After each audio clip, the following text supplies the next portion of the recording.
السلام علیکم مینوالو، امید لرم چې ټول ورو جوړ یاست. زه وزیر جان ارماني د بټخیلې سره تعلق لرم او تاسو سره به د خپل یو غزل ډال شریک کوم. امید لرم چې تاسو به ډېر زیات خوښ شي.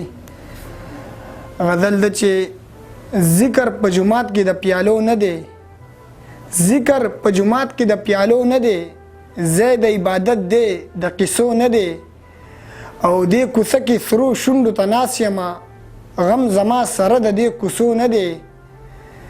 ځکه درته زه مخامخ نه درځم، رنګ مې داسې دی چې د کتو نه دی. او شیخ اوس الله الله الله وایا، شیخ اوس دې تک د میکدو نه دی. او لاره پکې سا شته د ژوندی یمه، زړه مې لګېدلی په بڼو نه دی. او ستړی به شم مړ به شم په نیمه لار، غم دې په اوږو زما د وړو نه دی.